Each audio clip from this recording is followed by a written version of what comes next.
बर्तन को उल्टा करके उसमें छेद करके एक पाइप डाल दी और जो गटर से गैस निकलता था वो पाइपलाइन से उसके अपने चाय के ठेले में ले लिया और वो चाय बनाने के लिए उसी गैस का उपयोग करके चाय बनाता था। सिंपल सी टेक्नोलॉजी।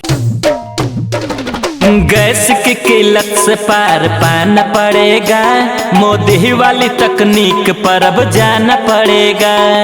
गैस की किल्लत से पार पाना पड़ेगा, मोदी वाली तकनीक पर अब जाना पड़ेगा। नाली से अपनी गैस को बनाना पड़ेगा, नाली से अपनी गैस को बनाना पड़ेगा। परेशानियों से देश को बचाना पड़ेगा। हर हर मोदी, थर थर मोदी, हर हर मोदी, थर थर मोदी। आत्मनिर्भर अपने देश को बना के रहेंगे, दुनिया को हम निर्यात भी दबा के करेंगे। आत्मनिर्भर अपने देश को बना के रहेंगे, दुनिया को हम निर्यात भी दबा के करेंगे। अमेरिका से तकनीक ये छुपाना पड़ेगा, अमेरिका से तकनीक ये छुपाना पड़ेगा।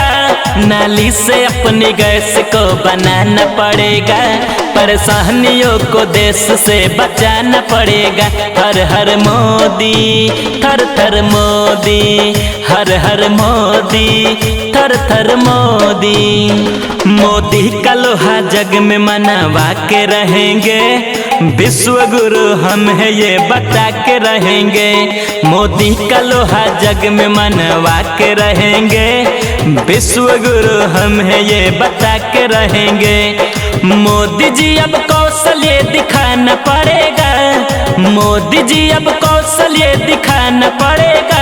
नाले से अपनी गैस को बनाना पड़ेगा, परेशानियों से देश को बचाना पड़ेगा। हर हर मोदी, थर थर मोदी, हर हर मोदी, थर थर मोदी। अंधभक्त तो देखो अब मैदान में आओ, मोदी का ये तकनीक गांव गांव ले जाओ।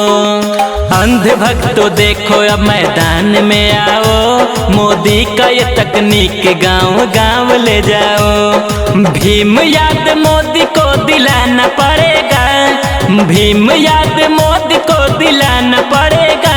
नाली से अपनी गैस को बनाना पड़ेगा, परेशानियों को देश से बचाना पड़ेगा। हर हर मोदी, थर थर मोदी, हर हर मोदी, थर थर मोदी।